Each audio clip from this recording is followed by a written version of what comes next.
Hey everybody, welcome to Mandy's Madhouse. I'm Mandy and I'm mad. Whether or not that means angry or crazy, I'm going to leave that up to you. One thing I wanted to do today was to do an update on my previous two videos. So again, this is an update. If you haven't watched the first two videos, this one might not make any sense. So you might want to go do that. I had some people ask me regarding the first two videos was about a rezoning request from a developer that was going to affect property about 200, 300 feet behind me, practically in my backyard. And there was some shady dealings going on that I, brought to light in the first video. I wanted to update everybody. June 12th, the Board of Commissioners voted on that rezoning request. There are 7 commissioners. One of them who was had some business dealings with the developer decided to opt out of the vote. So that made 6 votes, and they voted 6-0 against rezoning. So they will not rezone that property to build a school, which is good. But now new fear unlocked. What are they going to build? Uh, Not my business now. As long as they leave the law the way it is, I'll accept whatever they put up back there. A couple of things I wanted to bring up. This is my first parlay into politics. I really couldn't care less. I vote because a lot of women fought very hard for me to have the right to vote. So I vote. I also say I vote so I can have the right to complain. I think if you don't vote, you don't have a right to complain. So that's why I vote. But really, what they do is I, I don't really want to be involved.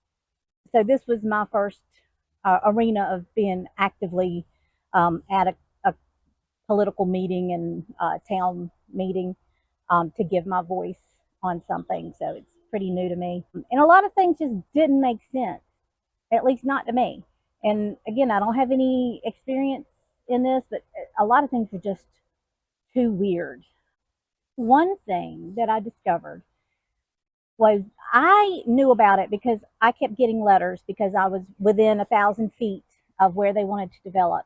So I'm a property owner within that, why ever they thought 1,000 feet was the magic number to give residents a heads up that they were trying to change the law. But there are people in this neighborhood who are further than 1,000 feet, but they still have to go within a couple 100 feet to get out of the neighborhood. But if they weren't in that 1,000 feet, they didn't get letters. So there was like a whole back row of this neighborhood who didn't know about it until I went up to them trying to make that second video I made and basically said, "Can I borrow your baby?" Because I wanted to get pictures of the kids holding up their little no signs. And until I approached them with that idea, they didn't know about it. They saw the signs out on the road, but they didn't know what it was about, and they did not get letters. So it was, a lot of families back here who didn't get them. Also, another thing I discovered is our Hispanic neighbors got letters only in English, so they didn't understand them either. So there might have been a lot more vocal objection to this if they had really let everybody know who was going to be affected. And they didn't do that for whatever reason. Anyway, I thought that was kind of shady and dishonest. So one thing I discovered that I didn't know is these meetings, the commissioner meetings, they record.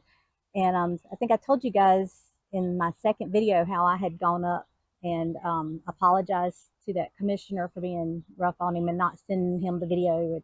I didn't respect him. Fortunately, I didn't know that they were recording it, but they were recording it. So I'm going to play you my segment of my apology to the commissioner and how goofy I sound. I guess I could live with it, but I am very glad I didn't know I was being recorded. So I'm going to play that. I'm Amanda Godwin. I don't know if you guys got my video this morning. I do want to apologize to Mr. McGee. I think I was a little rough. I didn't send it to you because, frankly, I didn't respect you enough. I've changed my opinion since you came out of the vote, so I do appreciate that. I don't have that much of a comment because, like I said, you guys got my video. My voice is going to shake. This is not my forte. But everybody who has a yes thing, I would like you to put it up if you live on Lanny Drive, if you live on J Circle, if you live on Lori Drive, if you live on Adams Place, if you live on Washington, if you live on Kennedy. Am I missing anything? Wingate. Jefferson Drive, that's a big one. And Lawrence. I just wanted people to put those signs up if they live there, because I'm assuming there's none up. And that just means you have a whole lot of people very, very, very eager to take advantage of this proposal without making any sacrifice that those of us who do live on those streets are going to make if this goes to fruition. So that was it. Thank you. Next. And my first public speaking on political issues.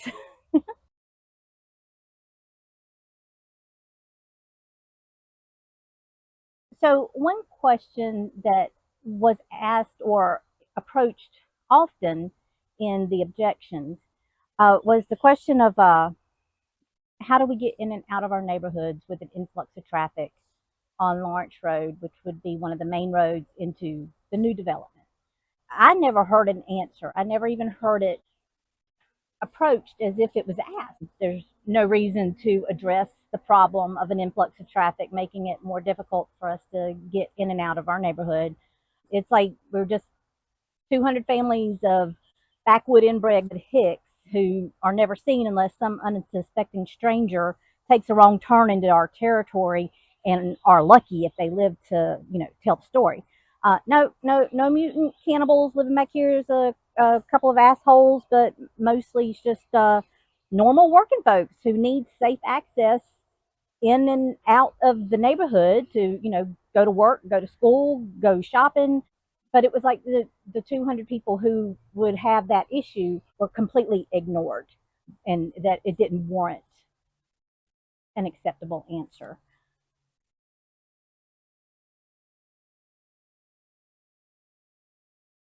So another observation that's concerning, I want you to hear this commissioner that I told you in the first video had business dealings with the developer. You can hear him with his own words admit it. I mentioned previously in our last meeting that there is a perception that I have a conflict of interest. I asked the attorney, and I think most people in the room heard me mention this last time, but just in case anyone was not here, just in case anybody's watching on TV that did not hear that, I'm going to go through that little brief spiel again. Because there's a perception, and in this case, it is a reality. I asked the attorney for an opinion. I got an opinion back. I'm not going to read 8 pages, but I'll read the highlight. Because there is no clear statutory or case law definition of what constitutes a business or other associational relationship, and that is a change in the state law.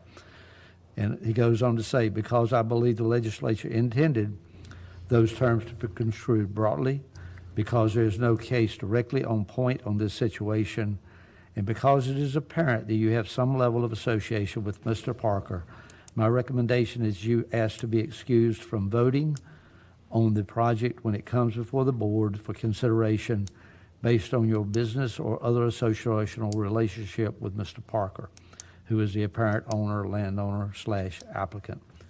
If anybody wishes to see the entire opinion, I've got it here tonight.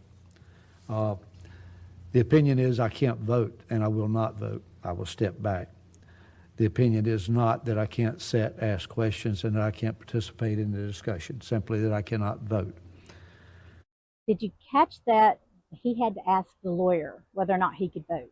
That willful ignorance of ethical values. Why did he have to ask the lawyer? Did he not on his own realize that that was a conflict of interest? That's concerning. He's a commissioner and had to ask the lawyer what's right and wrong. Okay. Just an observation. And I'm going to play a video clip of the chair commissioner lady asking this a very interesting question to the lawyer of the developer. This is, again, seems shady to me. One thing I mentioned in my second video was that I had spoken to a retired uh, supervisor from the North Carolina DOT. Well, before I called him, I actually wrote to the current DOT. I made an inquiry, and it was after the vote, but they did get back to me. It was like, I don't know, 4 weeks after I wrote. Nowhere in it does he explain there's a contingency plan of the county accepting a $400,000 bribe, I mean, payment from the developer if they can't get turn lanes built. That just makes no sense. And you'll hear the commissioner lady ask this question.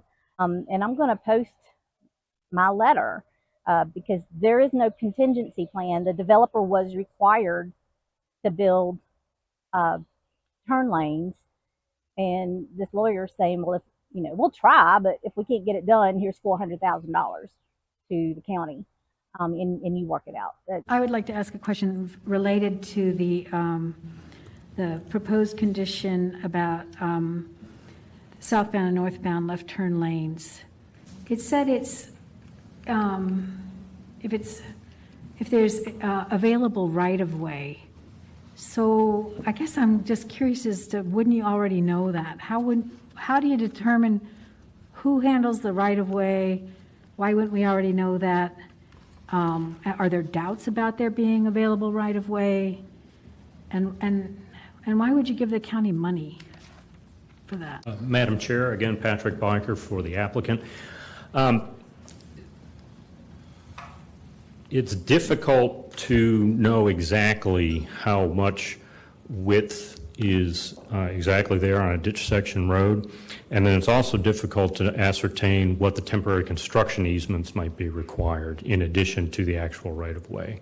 And so the challenge for the private sector is that there's no private right of condemnation or private ability to acquire right-of-way. And so if it turns out that there's just simply not quite enough right-of-way for either temporary construction easement, a drainage easement, for example, any of those factors could be a very small factor, but if you don't have everything that's necessary in terms of construction easements, drainage easements, and the actual right-of-way itself, it's not possible to construct these turn lanes that have been proposed. Obviously, it's our goal. We would love to build them. But in the event it cannot be built, we would write a check for $400,000 to Orange County. Is that it? Really? Are things done that way? Somebody tell me. That was just weird.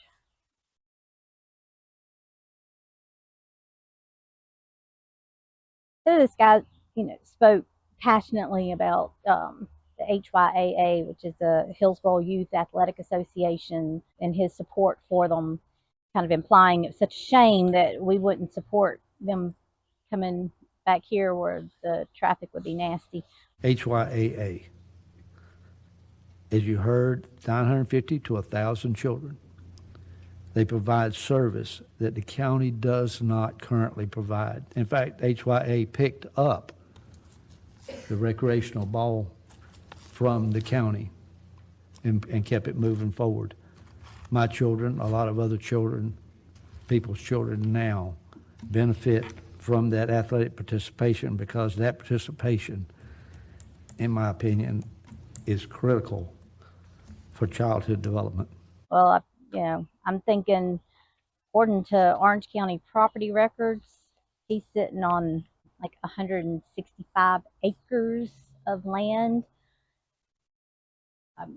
He could give up 5% of his own land for HYAA if he cared that much about them. Just saying. He brought it up. Okay, one thing I kept hearing in this meeting about this development, and they're talking about the 2030 plan for Hillsborough and whether or not it fit that. I guess I will start off by asking, in the abstract, you have a recommendation that this project is consistent with the 2030 plan. Is that correct? And are you still of that opinion? Yes, sir.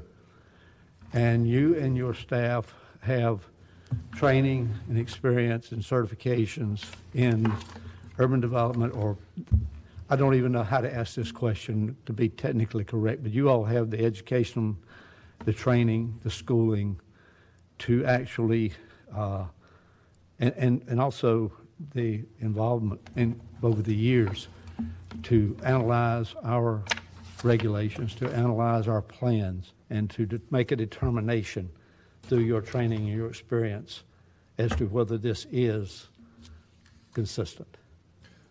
Yes, sir. That's why we hire and retain the staff that we do. I like to hope that that was one of the reasons I was hired by the county about a year ago. Including myself, we have 4 certified planners by the American Institute of Certified Planners, and numerous graduates from UNC's School of Urban and Regional Planning, and several certified zoning officers by the state of North Carolina. And a general guess on how many years of experience for you and your staff?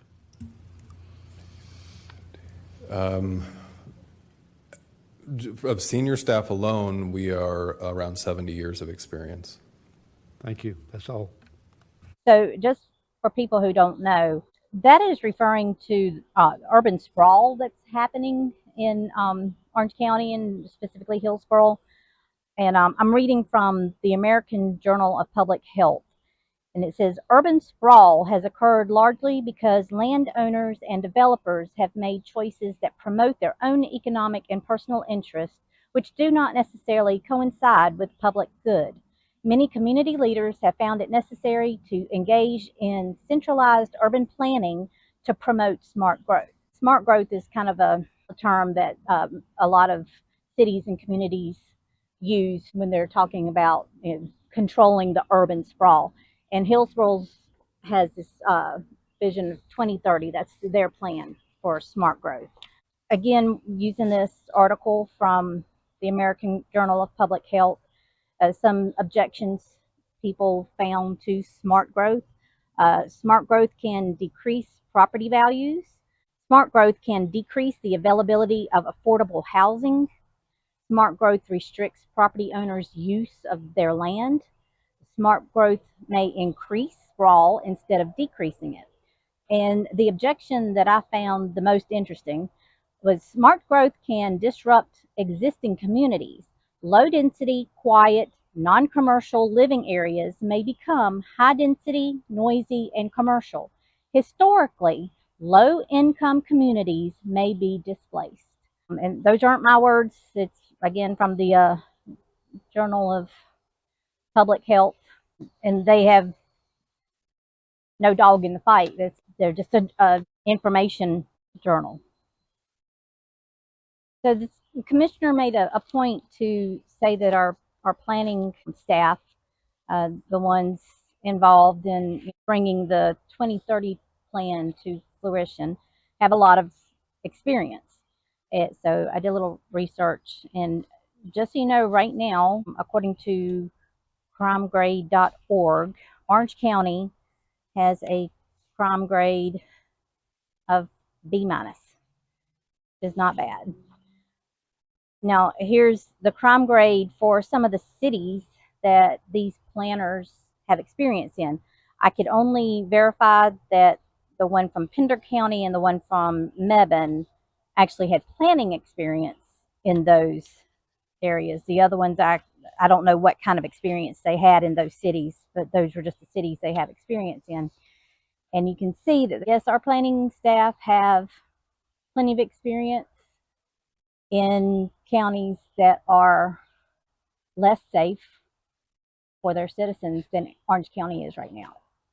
That's just an observation on my part.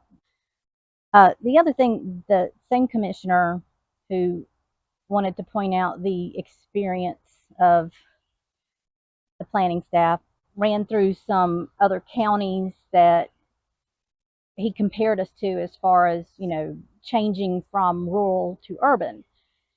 And check out the crime grades for all of these places that he's compared us to. By the demographics that are changing, and they're changing very quickly. Again, Wake County, Guilford County, Durham County, Mecklenburg County. They're changing very quickly, and that's not going to change. And then he even talked about the sports and how our neighbor Durham is going full fledged with field sports. And we're not moving forward that request, although Durham, our neighbor, the city of Durham, our neighbor, is moving full speed ahead with athletic field sports.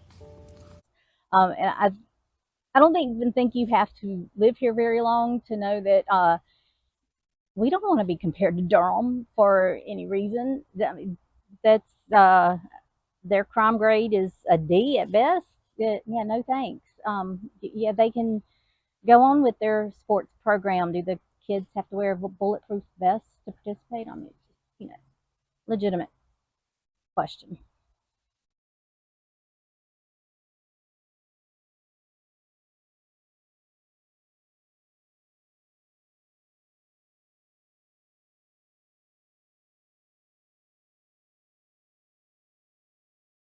And another thing he said about us not being a rural county anymore, and he talked about if you want to see a rural county, go to Elizabeth City or the mountains. I'll play that clip. Orange County is not the county I grew up in. Orange County is no longer a rural county. If you want to see a rural county, go to Elizabeth City. Go to any county down east. Go counties in the mountains. They're rural counties still. As much as I would like it to be a rural county, it's not. So I guess he's suggesting you have to risk landslide or shark attack to live in a rural area anymore because those places are rural because of topography. Yeah, that's kind of sad if that's what it takes to live in a rural county these days is the mountains or the coast. That it shouldn't be that way. And we'll listen to this commissioner talking about Orange County's not rural anymore, that it's becoming urban. But while we hear him talk about that, we're going to take a little Google Drive down the road he lives on, just to show the hypocrisy. And this area will not remain what it is now. I don't question whether to a lot of people that it's rural residential. I won't even question whether it's rural. But what I will state is that in the 70 years I've lived in this county, the county is not rural anymore. We're transitioning to an urban county. If you don't believe it, come visit me in Holly Springs and Cary, where I work on the 540 toll road project, and watch the radical change. That change, folks, is coming our way, and it's coming our way fast. So we're going to have to accommodate that. And again, I'm going to read this paragraph from the American Journal of Public Health on the urban sprawl. And it says specifically, the urban sprawl has occurred largely because landowners and developers have made choices that promote their own economic and personal interests, which do not necessarily coincide with the public good. We're talking about the smart growth that they're attempting that has some objections nationally. Anyway, it's a choice. They act like it can't be helped, but it is a choice. And these cities he wants to compare us to that have the high crime rates, that's their vision for us. That's the direction we're going with smart growth and urban sprawl. So I don't know, our politicians might want to keep that in mind. I don't like speaking in politics, but I already started this, so I might as well, throw in my 2 cents for what it is. Anyway, thanks for watching, guys. Bye.